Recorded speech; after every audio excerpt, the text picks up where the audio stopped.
안녕하세요. 사연 읽어주는 남녀입니다. 오늘도 와주셔서 감사드리며, 그럼 오늘의 사연 바로 소개해드리겠습니다. 저는 30대 초반의 여성이랍니다. 남편과는 지인의 소개로 만나서 결혼했어요.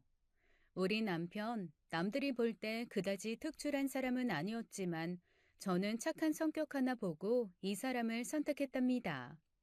결혼 전 찾아가 인사를 드리고 상견례를 진행하면서 보여주신 시부모님의 자상한 모습도 좋았고요. 우리 집에 아들이 하나니까 천지에 둘도 없는 외며느리죠. 정말 세상에 둘도 없는 아이로 귀하게 대접하겠습니다. 상견례에서 시어머니 되실 분의 이 말씀에 우리 친정 부모님의 얼굴에 미소가 번졌죠.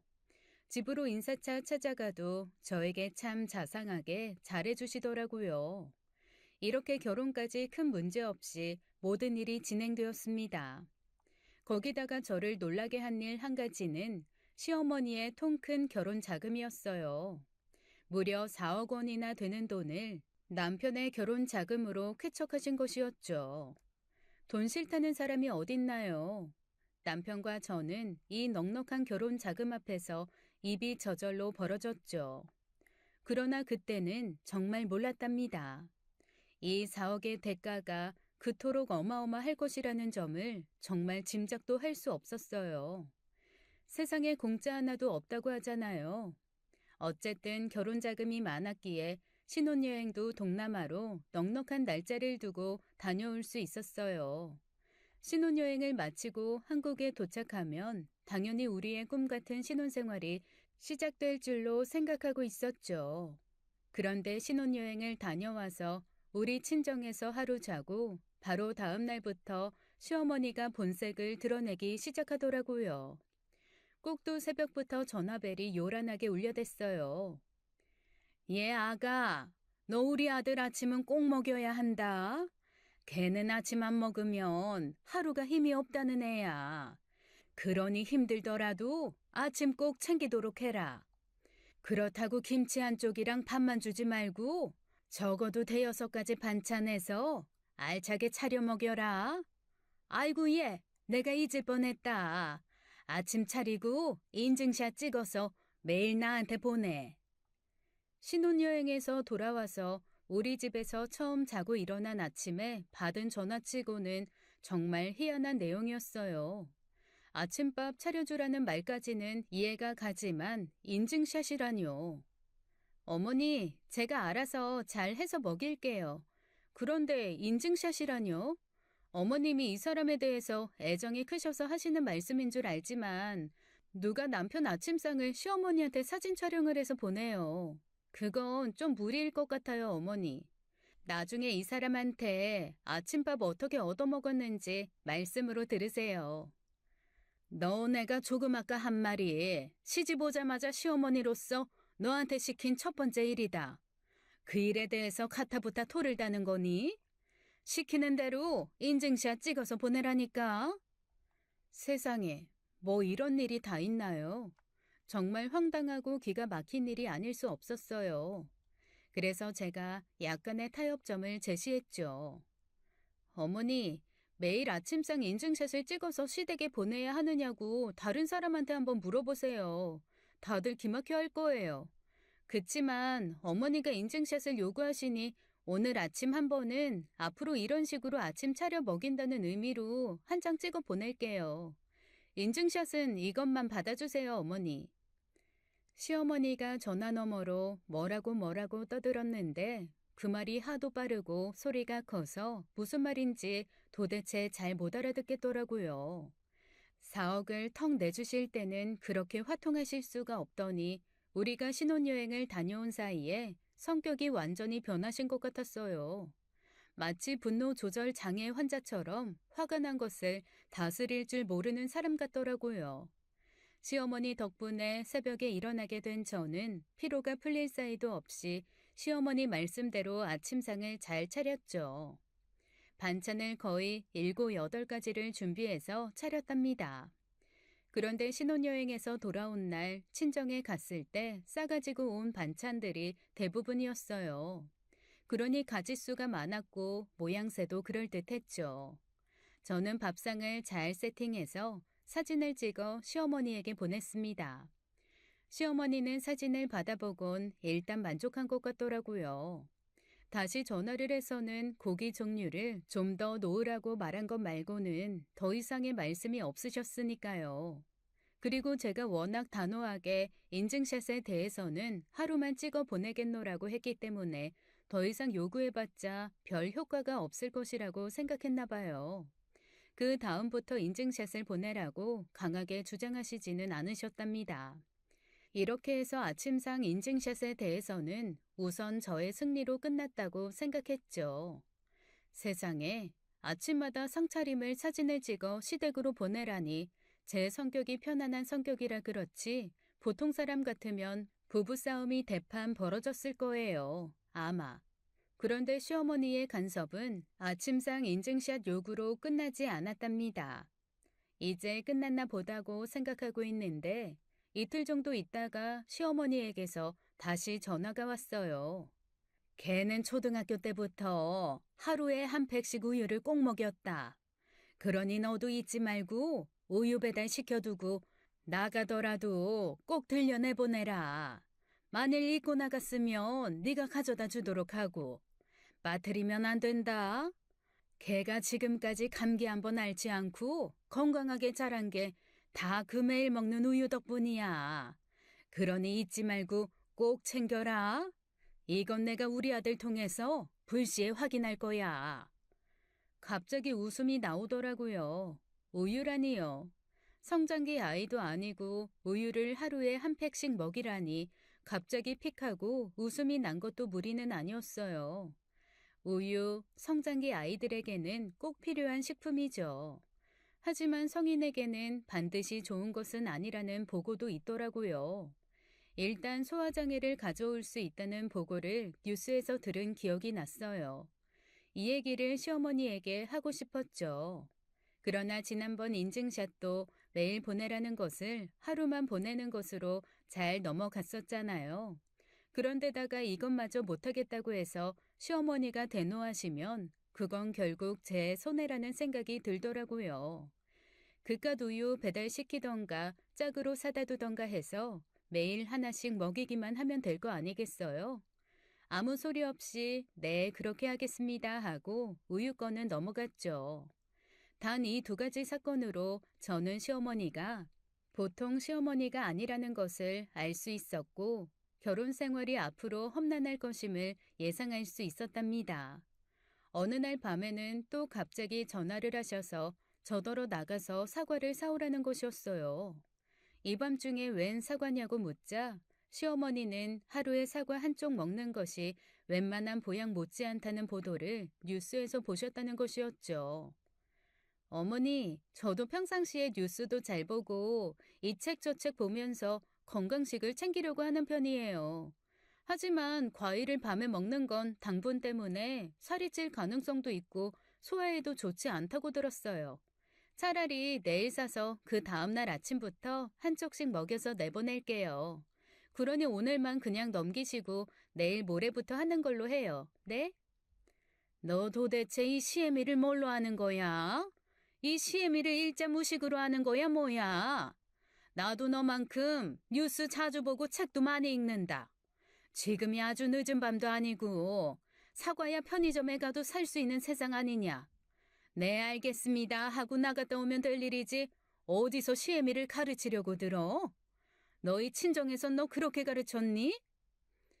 그렇게 화가 날 일이 아닌데 화를 내고 그 분노를 스스로 조절하지 못하는 것 같았죠. 시어머니가 방방 뛰다시피 전화통 저쪽에서 화를 내고 있는 모습이 눈에 선하더라고요. 그러나 저에게 화를 내시는 것은 참을 수 있지만 친정을 불필요하게 거론하시는 것에 대해서는 성격 좋은 저도 기분이 참 나빴답니다. 친정에서 그런 식으로 교육시키냐는 시어머니의 말은 아주 기분 나쁘게 제 가슴에 남아버렸죠. 그리고 시어머니는 당장 사과 사러 나가지 않는다고 전화를 끊지도 않고 계속 저를 야단치시는 거였어요. 여전히 과다하게 화를 내면서 빠른 말투에 큰 목소리 알아들을 수가 없었죠. 우리 시어머니 정말 장난 아니죠? 아까도 말씀드렸지만 결혼 생활 앞으로 정말 험난할 것 같은 느낌이 드네요. 아무튼 귀가 아프도록 시어머니의 화가 난 목소리를 듣고 난 다음 날 집에 손님이 찾아왔답니다. 바로 남편의 여동생인 시누이였어요. 시자가 들어가는 사람들에 대해서 한국 여자들이라면 누구나 경계심이 발동할 거예요. 시누이가 우리 집에 오겠다는 전화를 했을 때 저 역시 그랬답니다. 그래서 또 시누이 입을 통해 시어머니에게 뭔가 꼬투리 잡힐 일이 생길까 봐서 집안 청소부터 시작해서 음식까지 신경 써서 시누이를 맞이했죠. 시누이는 남편보다 2살 아래였어요. 저와는 동갑이었답니다. 나이가 동갑이라서 그런지 세상을 보는 시각이나 취미 등이 저와 비슷하더라고요. 이 얘기 저 얘기 하면서 처음에 가졌던 경계심이 사라졌죠. 어쨌든 시자 들어간 사람이니 조심은 했지만 시어머니처럼 막무가내 성격을 가진 사람은 아니라는 것을 알 수 있었어요. 시누이는 하루 종일 우리 집에서 놀다 갔고 우리는 많은 이야기를 나누었죠. 말이 잘 통하더라고요. 시누이가 아니라 마치 친구 하나 건진 것 같더라니까요. 시누이와 저는 앞으로 자주 연락하며 왕래하자는 약속을 하고 헤어졌습니다. 그런데 신혼이라면서 남편에 대해서는 왜 말이 없느냐고요? 우리 남편에 대해서도 요 며칠 사이에 제가 새로 알게 된 사실이 있긴 있어요. 첫째, 집에 들어오면 손 하나 까딱 안 한다는 사실을 새로 알게 되었답니다. 둘째, 여자들끼리의 싸움에는 절대 관여하지 않는다는 원칙을 가지고 살고 있다는 점도 알게 되었죠. 시어머니와 제가 전화로 얘기할 때 바로 옆에서 제 말을 들었으니 서로 의견이 합치되지 않고 있다는 것을 알 법도 한데 남편은 전화가 끝나도 무슨 일이냐는 말 한마디가 없더라고요. 성격이 평범하지 않은 시어머니의 무관심한 남편. 정말 저를 괴롭게 만드는 콜라보였어요. 요즘 남자들 중 누가 옷을 벗은 곳에 그냥 두고 양말도 벗어서 그 자리에 두고 누워버리나요? 그런데 남편은 마치 어린아이가 한 명 있는 것 같이 행동하더군요. 아침에는 옷 하나도 자신의 손으로 챙겨 입지 못하고 일일이 저를 시켜 옷을 찾게 했어요. 그리고 저녁 퇴근 후에는 옷도 벗은 자리에 그냥 두고 양말도 벗어서 그냥 두고 가방까지 현관 앞에 그냥 놓아버린 채 누워버리는 곳이었죠. 그리고 먹고 싶은 것까지 저를 시켜 사오라고 하더라고요. 자신의 일신에 관한 일을 누군가 대신 해주는데 아주 익숙해 있는 것 같았어요. 나 오늘 회식에서 고기를 좀 먹었더니 배가 더부룩해. 아, 요구르트 좀 사다 줘. 직접 사다 먹어. 자기가 무슨 어린애야? 그런 것까지 나한테 시키게. 남편은 눈을 동그랗게 뜨고 저를 쳐다보더라고요. 마치 당연한 것을 요구하는데 왜 뒷말이 따라 나오느냐는 표정이었습니다. 남편에 대해서 지금은 여기까지만 말씀드릴게요. 아무튼 시어머니가 매일 전화를 걸어서 이래라 저래라 하고 남편은 마치 어린애 하나를 키우는 것 같고 결혼 초부터 연애와 결혼이 이렇게 다르다는 것을 뼈저리게 깨닫는 시간이 흘러갔어요. 그렇게 쉽지 않은 몇 달이 흘러 추석이 되었고 저는 시댁으로 이틀 먼저 오라는 명령을 받았답니다.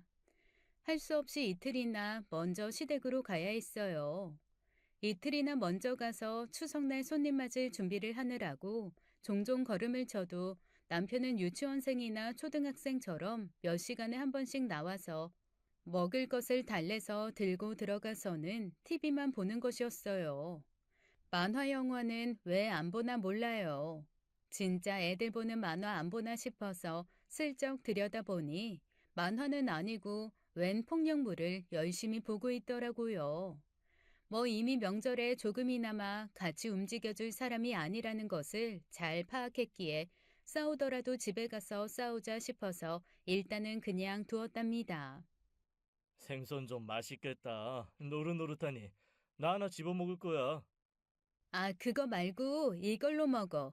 이게 도톰하고 맛있어 보이잖아. 자기야, 아, 해보세요. 아, 뜨거! 아, 그리고 이게 뭐야? 생선전에 왜 뼈가 씹혀? 그거야 일부러 지금 막 붙여서 채반에 올려놓은 것을 주었으니 당연히 뜨겁죠.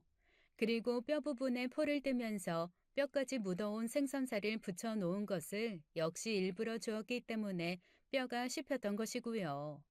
남편은 마치 어린애처럼 울먹일 것 같은 표정으로 물을 찾았고 저는 알아서 물을 찾아 먹든지 말든지 생선전 부치는 일에 열중했답니다. 그리고 남편이 도로 방 안으로 들어가자 배를 잡고 웃었죠. 하지만 이건 제가 하는 일에 비해서 너무나 작은 복수였어요. 시어머니는 제가 도착하자마자 앉지도 않았는데 어마어마한 식재료들을 제 앞에 펼쳐놓으며 이게 다 제 할 일이라고 하시더군요. 전만 해도 대여섯 가지를 붙여야 했고 그 양도 상상을 초월하는 것이었어요. 심지어 요즘 웬만한 집에서는 다 사다 먹는다는 떡까지 직접 만들라고 하더라고요. 또 이 집 조상님들은 죄다 살아생전 배고프게 사시다가 돌아가셨는지 정말 많은 양의 음식을 차례상에 올리더군요. 그게 이 집안의 전통이라나요? 준비할 음식의 가짓수도 가짓수였지만 양이 많아서 정말이지 너무나 힘이 들었죠. 추석 당일이 되자 손님들이 몰아닥치기 시작했어요. 웬 친척이 이렇게도 많은지 음식을 차려내도 끝이 없을 정도로 하루 종일 사람들이 몰려왔답니다. 도대체 왜 명절 손님들은 함께 오질 못하는 것일까요? 한 팀 먹여서 보내고 설거지까지 맞춰놓으면 또 한 팀이 몰려들고 또 먹여서 내보내고 뒤처리까지 하면 또 한 팀이 몰려들어서 정말 허리가 펼 틈조차 주질 않더군요. 그렇지만 뜻하지 않게 제게 즐거운 일 하나가 생겼답니다. 손님들이 방에서 환담을 나누는 사이에 제가 너무나 지쳐서 잠시 작은 방에 늘어져 앉아 있는데 갑자기 시누이가 방 안으로 급하게 뛰어 들어오더라고요. 그러면서 갑자기 저더러 옷을 갈아입으라고 하는 거예요. 저는 시누이가 하도 서둘러대니까 영문도 모른 채 옷을 갈아입었죠. 시누이 왈 아주 비싼 공연에 가기로 친구들과 예매를 했는데 같이 갈 친구가 펑크를 내서 너무나 아깝게 되었다는 것이었어요. 비싸서 그냥 버릴 수도 없으니 저더러 얼른 같이 가자는 것이었죠. 저야 물론 땅 잡았죠. 일단 이 끔찍하도록 많은 일에서 해방될 수 있었으니까요. 시누이는 제가 숨쉴 시간조차 안 주고 저를 재촉했고 시어머니가 뭐라고 말릴 틈도 없이 무슨 형사가 범인 연행하듯 저를 끌고 밖으로 나가는 것이었습니다. 나가서도 제 손을 잡고 아마 100m가량은 계속 뛰었을 거예요. 그렇게 집에서 멀어지자 시누이가 뒤를 돌아보며 안도의 한숨을 쉬더라고요. 언니, 이쯤 되면 아무도 우리 못 보겠죠? 영화도 아니고 공연이라고 했으니 한 3시간 이상 시간 번 거예요. 거기다 가는 시간 1시간은 또 일 안 해도 되잖아요. 우리 그 3시간 동안 뭐 할까요? 너무 많이 먹으면 티나니까 맥주 한 병 정도씩 나눠 마시면서 얘기나 할까요? 알고 보니 혼자서 너무나 많은 일에 시달리는 저를 보고 시누이가 꾀를 낸 것이었어요. 명절일에 완전히 파김치가 되어 있던 저는 시누이의 착한 배려에 눈물이 다 나더라고요. 아가씨, 정말 너무나 고마워요. 그러지 않아도 조금만 지나면 죽겠구나 싶을 정도로 힘들었거든요. 아가씨가 안 구해줬으면 나 정말 죽었을지도 몰라요. 시누이 덕분에 그렇게 3시간 이상 허리를 펼 수 있었답니다. 우리 시댁의 그 어마어마한 명절나기는 어쨌든 끝이 나고 이 일을 계기로 저와 시누이는 아주 친한 친구처럼 지내는 사이가 되었어요. 그런데 시누이가 이렇게 행동을 한 데는 이유가 있더군요. 명절을 보내고 얼마 안 지나 시누이가 집에 왔기에 나가서 본격적으로 한잔하면서 이야기가 시작되었죠. 알고 보니 시어머니의 아들, 딸 차별이 장난이 아니었어요. 요즘 세상에도 이런 사람이 있나 싶을 정도로 차별이 심했더라고요. 엄마, 우리 내일 소풍이야. 내가 며칠 전부터 말했으니까 엄마 알지? 뭐 소풍? 네가 언제 말했니? 하나도 준비 못했다 얘. 네 오빠는 분명하게 말해서 오빠 소풍거리들은 다 준비해놨지만 엄마는 같은 학교인데 같은 날 소풍 가잖아. 그런데 왜 오빠 것만 준비하고 내 건 준비 안 했어? 몰라. 나 소풍 가고 싶단 말이야. 그거야 네 잘못이지. 김밥도 2인분만 쌀 수 있도록 준비해놨으니까 네 건 없어. 왜냐면 네 오빠가 겁이 많아서 혼자 못 가잖니. 나는 네 오빠 따라가야 하니까 2인분 다 오빠한테 써야 돼. 그 대신 넌 그냥 밥 싸가지고 가. 집에서 먹는 반찬 몇 가지 같이 싸줄 테니까. 엄마는 소풍날 그냥 밥 싸가지고 오는 사람이 어딨어. 몰라. 나 창피해서 소풍 안 갈래. 그렇게 해서 시누이는 결국 소풍을 가지 못한 적이 있었다는 것이었어요. 그깟 김밥 1인분 더 준비하는 걸 안 해주고 어린아이를 그렇게 차별하다니요. 이 얘기를 들으니 화가 다 나더라고요. 그것뿐이 아니었어요. 엄마, 나 새 옷 사주면 안 돼? 학교에서 애들이 다 놀려. 헐렁한 남자 옷 입고 다닌다고. 오빠는 남자잖아. 오빠 옷을 내가 입으니까 진짜 우습게 보인단 말이야. 돈이 있으면 왜 안 사주겠니? 너야 자라서 시집을 가버리면 남의 집 사람 될 거지만 오빠는 우리 집을 이끌어갈 사람이잖아. 이 엄마 아빠가 늙어서 경제활동을 못하게 되면 다 오빠가 먹여 살리게 될 거야. 그러니 뭐든지 오빠한테 양보하는 마음을 가져야 돼. 시누이는 중학교 시절, 고등학교 시절까지도 남편이 입던 옷을 물려받아 입고 자랐다고 하면서 약간 눈물을 비치더군요. 그런데 아가씨, 아들이 그렇게 귀하면서 며느리는 왜 귀한 줄을 모르시는 걸까요? 분가에서 살지만 거의 같이 사는 것과 마찬가지로 참견하시면서 시집살이 시키세요. 시누이에게 아침밥 인증샷 사건, 우유와 사과 사건 등 제가 겪은 일들을 이야기해 주었어요. 시누이는 별로 놀라지도 않더군요. 그럴 줄 알았다는 것이었어요. 시어머니는 오직 제 남편, 그 아들 하나밖에 모르는 사람이라는 것이었죠. 아가씨, 이런 적도 있었다니까요. 오빠가 집에 들어오기 전에 어머님 댁으로 먼저 간 적이 있었나 봐요. 그런데 양복이 불편하니까 아버님 옷으로 갈아입다가 어머니가 오빠 속옷을 보셨던 모양이더라고요. 그날 득달같이 저한테 전화하셨어요. 왜 그런지 아가씨가 더 잘 알죠? 알죠. 우리 엄마 오빠 옷은 속옷까지 다 다려 입히시잖아요. 언니 오빠 속옷 안 다려 입혔구나? 우리 엄마가 그걸 알았으니 난리가 날 밖에요. 오빠 옷은 저한테도 손을 못 대게 하셨어요. 다 손수 빨고 다리고 개고 혼자 관리 다 하셨어요. 도대체 왜 그렇게까지 하는지 알 수가 없어요. 그리고 언젠가 또 이런 일이 있었죠. 마트에 갔는데 마침 시어머니가 전화를 하셨더라고요. 어디냐고 하셔서 마트라고 했더니 또 그 인증샷 이야기를 꺼내시는 거였어요. 장 본 것을 다 풀어서 촬영해서 보내라는 것이었죠. 아들이 먹을 만한 것을 샀는지 어쨌는지 보시겠다고요. 이 이야기까지 시누이에게 들려주었답니다. 시누이는 자신의 엄마지만 정말 예측 불허이면서도 오직 하나밖에 모르는 인물이라고 했어요. 시쳇말로 정말 아들한 시어머니가 아닐 수 없었죠. 시누이와 저는 가끔 만나서 시어머니에 대한 뒷담화를 하면서 스트레스를 풀곤 했답니다. 시어머니는 지치지도 않고 매일 전화로 아니면 불시에 찾아와서 시집살이를 시키고 남편은 싸움이 나건 말건 관심도 없었죠. 애초에 생각한 결혼이라는 것과는 너무나 다른 나날이 그래도 흘러갔답니다. 우리가 결혼한 지 1년이 되었을 무렵 우리 시누이가 드디어 결혼을 하게 되었어요. 시누이가 결혼하게 되었다는 이야기를 들었을 때 한편으로는 너무나 기뻤죠.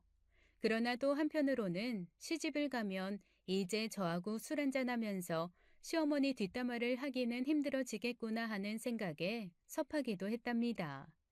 시누이의 결혼 문제 때문에 온 식구가 한자리에 모였죠. 네가 어느새 시집을 가게 되었구나. 이 돈 내가 네 결혼 준비에 쓰려고 알뜰살뜰하게 모아놓은 돈이야. 이거 결혼 준비하는 데 써. 어렵게 만든 돈이니 아껴 쓰고. 시어머니가 봉투 하나를 아가씨 앞에 내밀었어요. 아가씨가 봉투를 열어 액수를 확인하는데 제가 다 부끄러워서 얼굴이 화끈거리더라고요. 봉투에는 딸랑 1,000만 원이 들어있었답니다. 시누이는 우리 남편, 즉 시누이의 오빠가 결혼할 때 얼마를 지원받았는지를 다 알고 있었어요. 시어머니가 특히 우리 친정 쪽을 향해 큰 소리를 치면서 얼마를 결혼 자금으로 내놓았는지를 떠벌렸기 때문이었죠.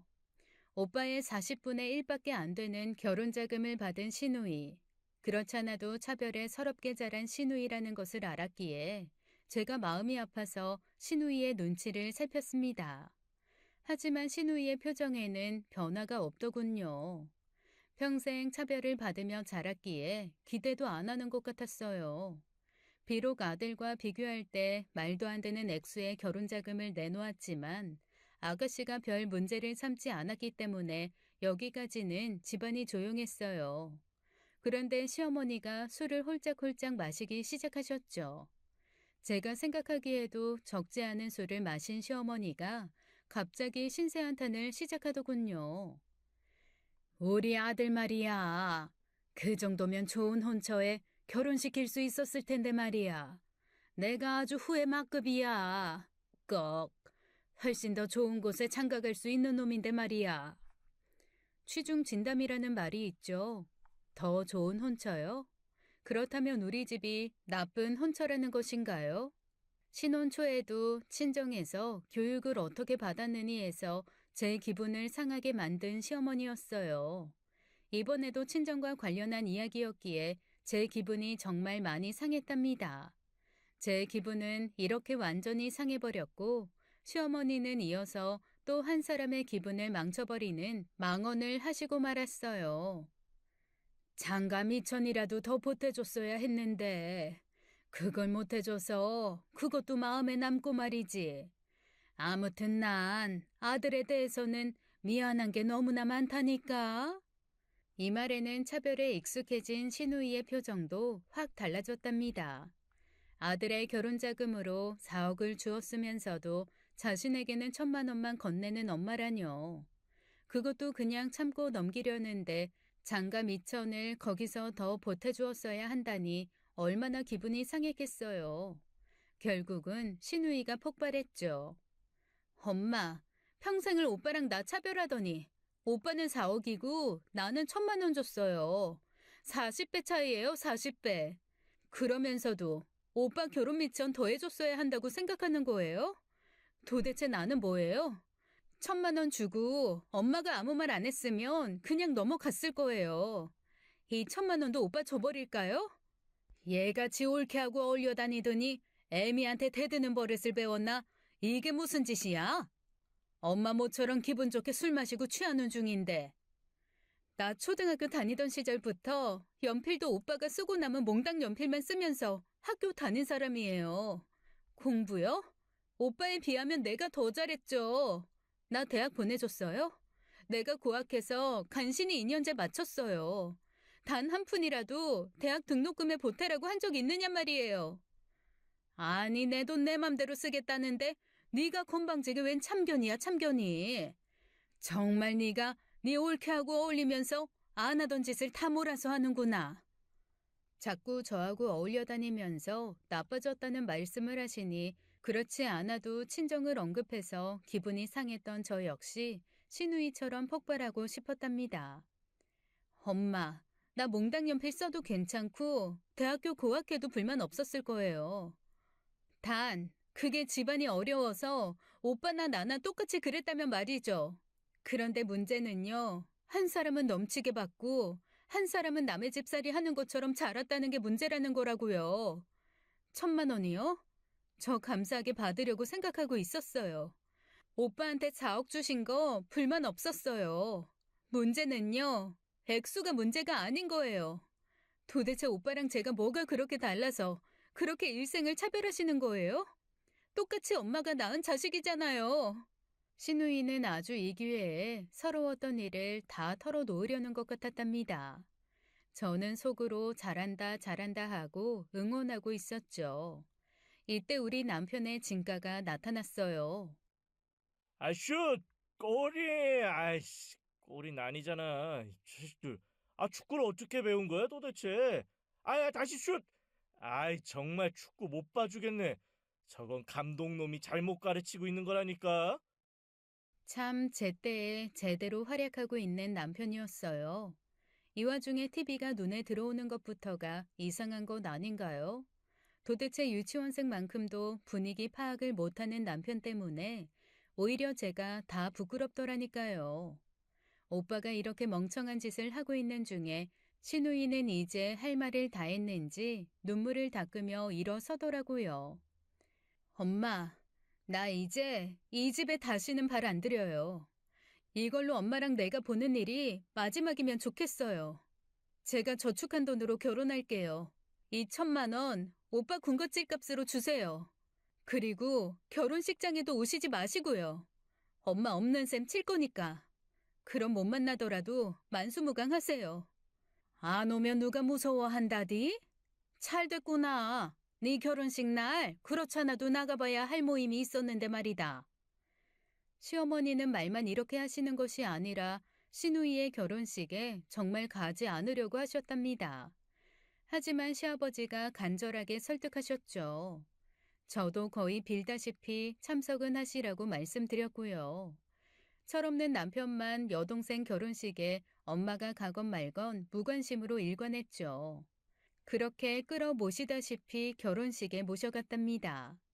그런데 정말로 결혼식에 참석만 하고 휙하니 가버리시더라고요. 원래 결혼식이 끝나면 혼주가 하객들을 일일이 찾아다니면서 인사를 하잖아요.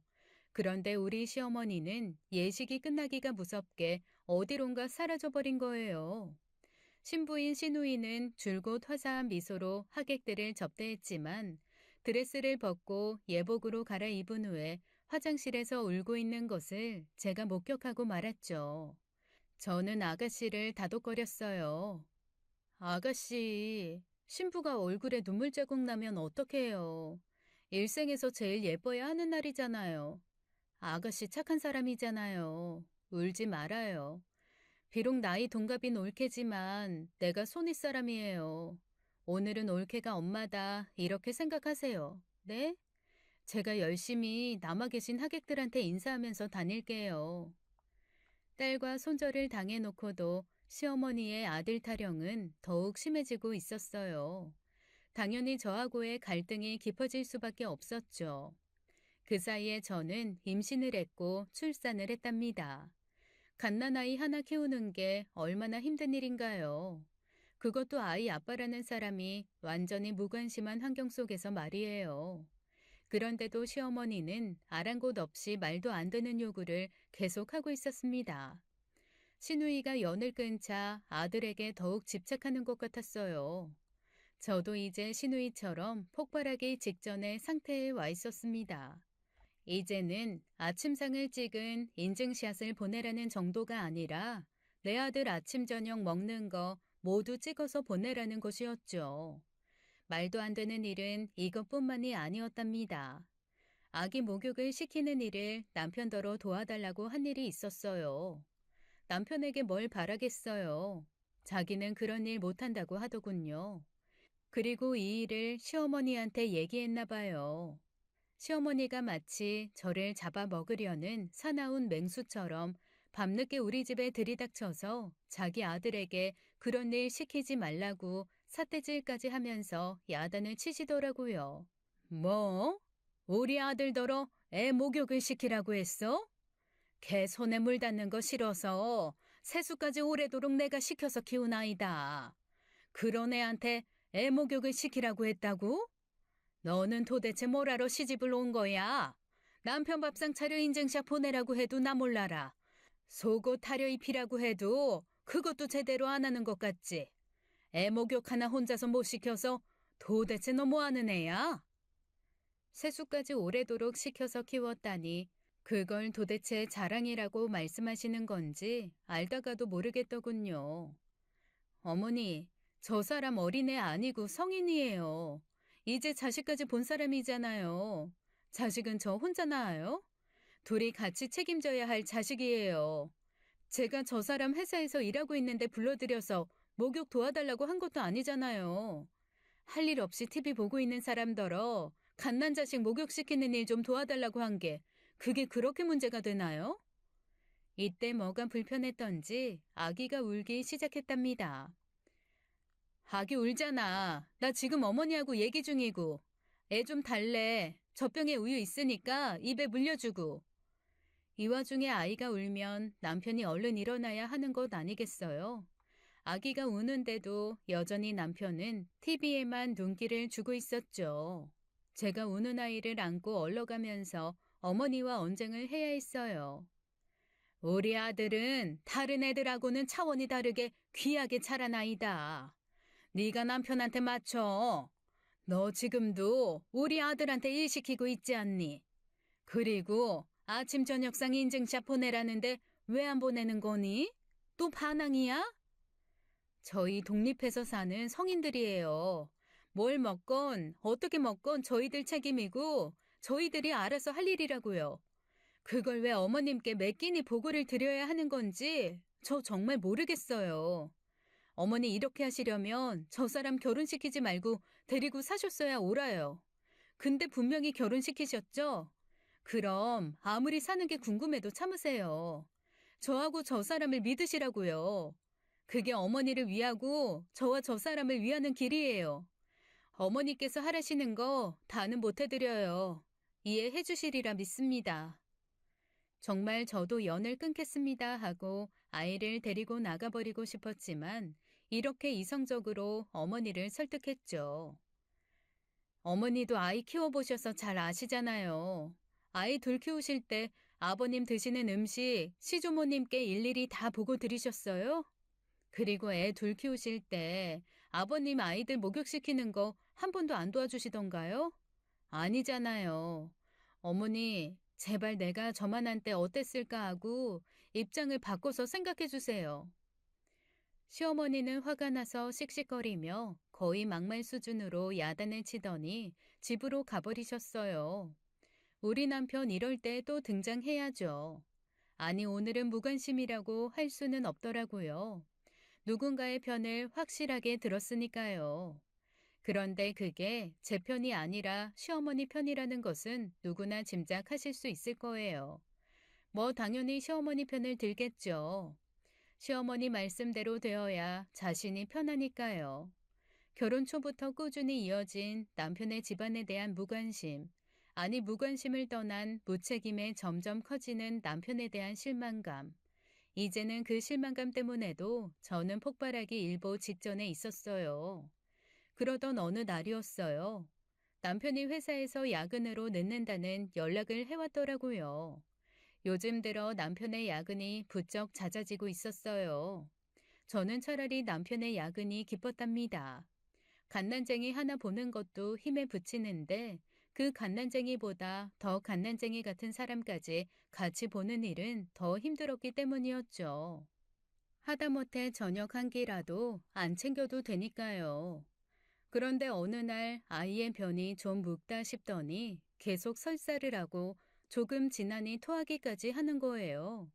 따뜻한 물도 먹여보고 몸을 따뜻하게 해주기도 해보았지만 아이는 이제 열까지 심하게 오르고 있었답니다. 저는 아이를 안고 병원으로 뛰었어요. 그리고 병원에서 한숨 돌렸다고 생각이 될 때 남편에게 전화를 걸었죠. 일하는데 열중해서인지 핸드폰을 못 받더라고요. 그래서 회사로 전화를 걸었답니다. 여보세요? 실례지만 정희수 씨 좀 부탁드립니다. 아이 때문에 노심초사해서인지 말하는 제 목소리가 떨려 나왔어요. 정 대리님이요? 정 대리님 정시에 퇴근하셨는데요.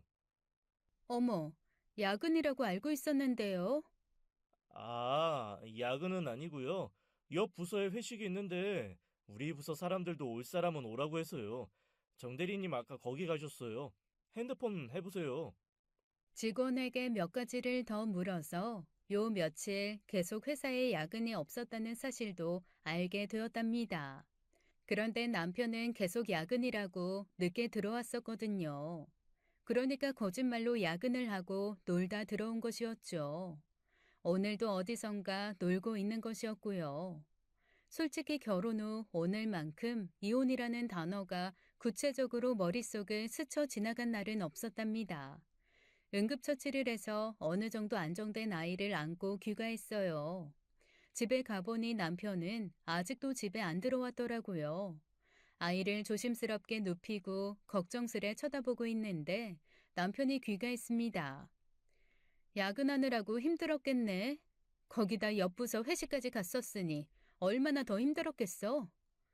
남편이 화들짝 놀라더군요. 그걸 어떻게 아는 거야?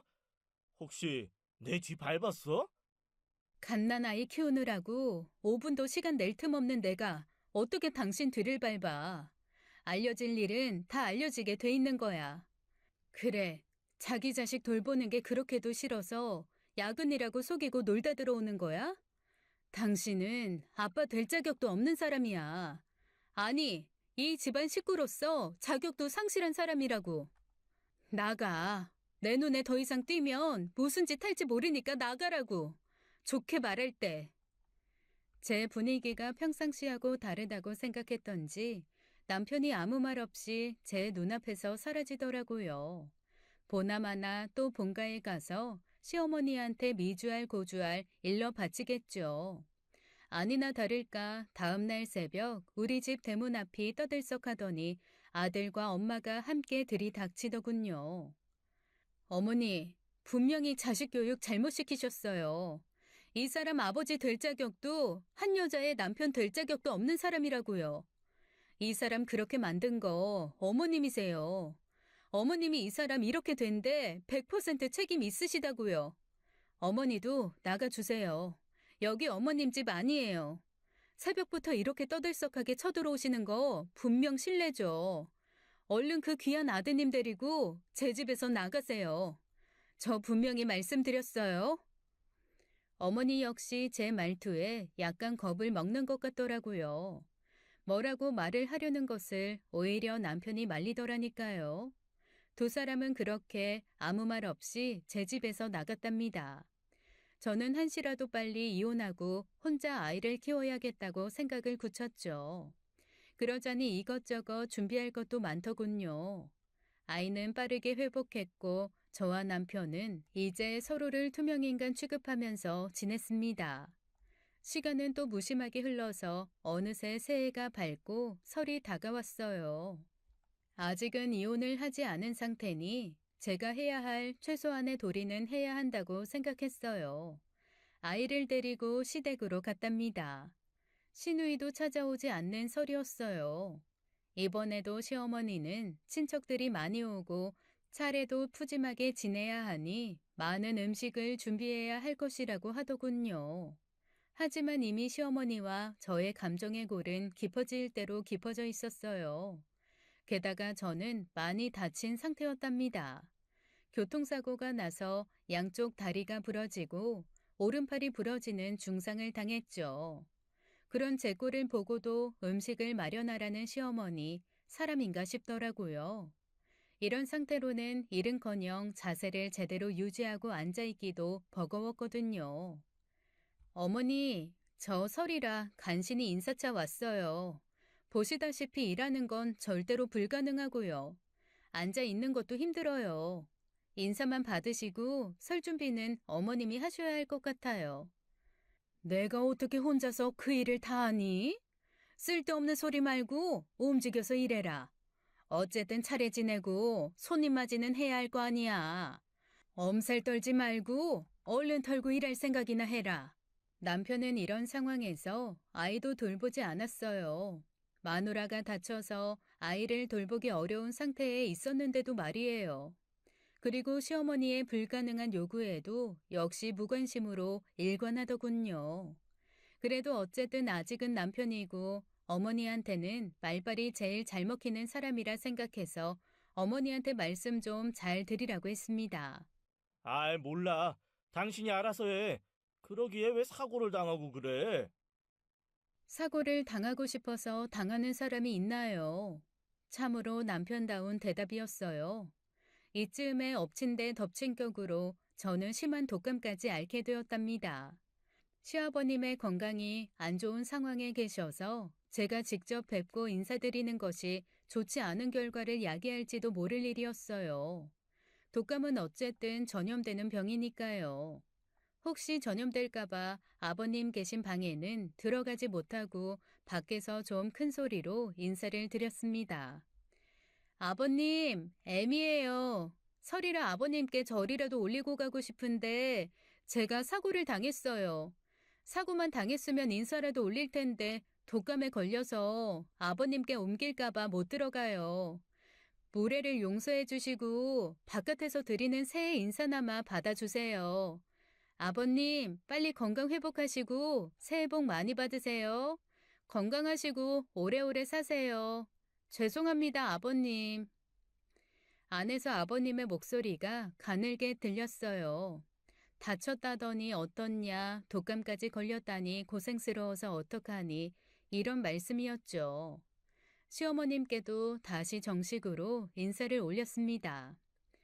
어머니, 죄송스럽게도 이렇게 다쳐서 명절 준비는 못하고 물러가네요.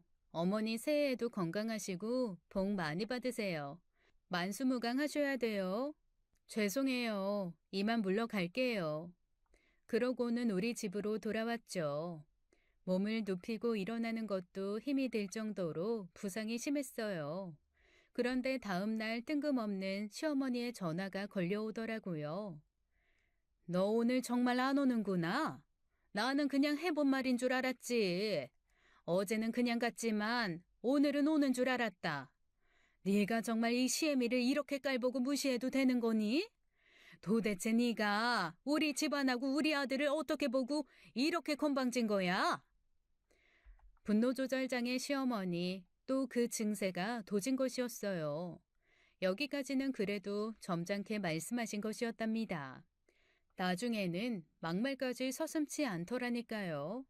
하도 시끄러워서 전화기를 귀에서 떼고 저도 모르게 혼잣말을 했죠. 이혼까지 고민 중인 와중에 거기다가 다리 다 부러지고 팔도 부러졌는데 가서 전환 쪽이라도 붙일 수 있겠느냐고요. 그래도 오라는 시어머니나 나 몰라라 하는 남편이나 참나. 시어머니가 전화통 너머에서 방방 뜨는 목소리가 한동안 들리다가 전화가 끊기고 그제야 저도 전화를 내려놓았어요. 갑자기 왜 그렇게 서럽던지요. 몸이 아프면 옆에서 아무리 잘해줘도 서럽잖아요. 가뜩이나 아파 죽겠는데 상황이 이러니 저절로 눈물이 솟구치더라니까요. 한동안 울었어요. 아가씨한테 전화를 해보고 싶었죠. 하지만 아가씨는 시댁에 가서 명절을 지내고 있겠구나 생각하니 전화도 못하겠더라고요. 친정에 전화하자니 친정에서 가뜩이나 제가 다쳐서 걱정인데 더 걱정을 하실 것 같았고요.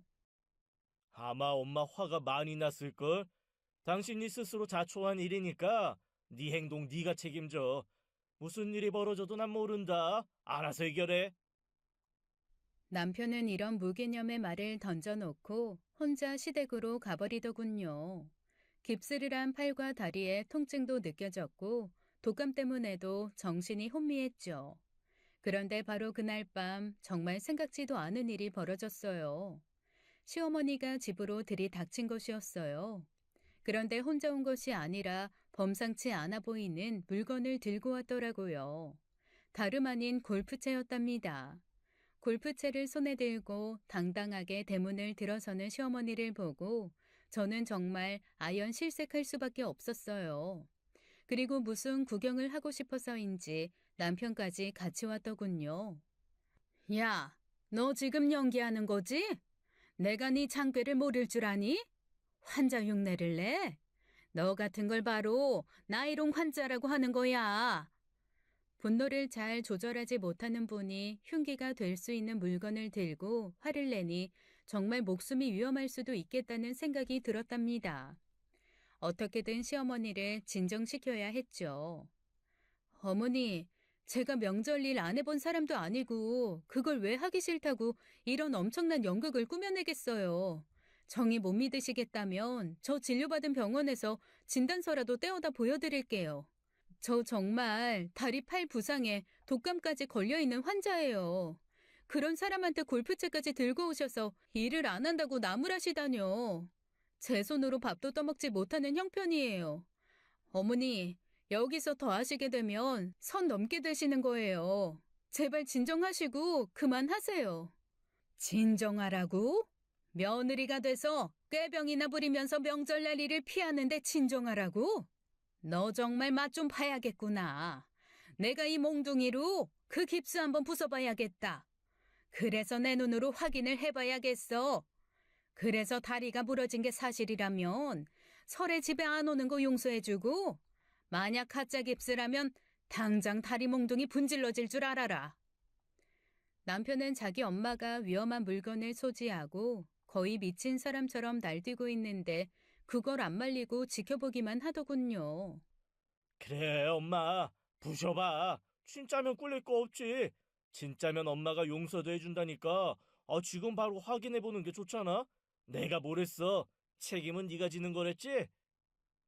도저히 정상적인 사람들이라고는 생각되지 않는 남편과 시어머니의 말과 행동에 저도 드디어 한계에 다다랐죠. 드디어 우리 아가씨처럼 폭발하고 말았답니다. 뭐요? 용서를 하고 안 하고를 깁스를 부숴서 결정하겠다고요? 당신들이 뭔데 나를 용서하고 말고 해. 보자 보자 하니까 이 사람들이 정말. 제가 소리를 지른 것과 동시에 시어머니가 골프채를 본격적으로 휘두르기 시작했어요. 저는 기겁을 해서 골프채를 피했죠. 하지만 양다리를 다 깁스를 한 상태였어요. 피한다고 피했지만 정말 깁스한 다리를 골프채에 크게 한 대 얻어맞고 말았답니다. 한 대 맞아보니 통증이 밀려왔고 이러다가 정말 내가 죽겠구나 하는 생각이 밀려왔어요. 죽을 힘을 다해서 닥치는 대로 휘두르는 시어머니의 골프채를 피했죠. 시어머니는 이제 완전히 이성을 잃은 것 같았어요. 정말 저를 집요하게 쫓으면서 골프채를 휘두르더라고요. 그런데 죽을 힘을 다해 골프채를 간신히 피하던 중 정말 생각지도 못한 사고가 발생했답니다.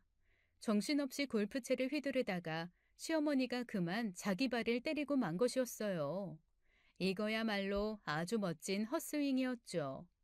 발가락 골절이 왔던 모양이더라고요. 골절로 인한 고통에 시어머니는 더 화가 나서 소리를 지르면서 여전히 골프채를 휘둘렀어요. 그리고 다음번에 일어난 사고는 정말 대형 사고였답니다. 시어머니가 휘두르던 골프채가 옆에서 구경만 하던 남편의 뒤통수에 맞은 것이었어요. 남편이 그 자리에 쓰러지고 더 이상 움직임이 없더라고요. 그때 마침 제가 아픈 것을 걱정하신 친정 부모님이 찾아오셨답니다. 친정 부모님이 집 안으로 들어와서 제일 먼저 보신 것은 쓰러져 있는 사위였어요. 그리고 분노와 고통이 섞인 비명을 지르면서도 저에게 골프채를 휘두르는 시어머니도 직접 보시고 말았죠.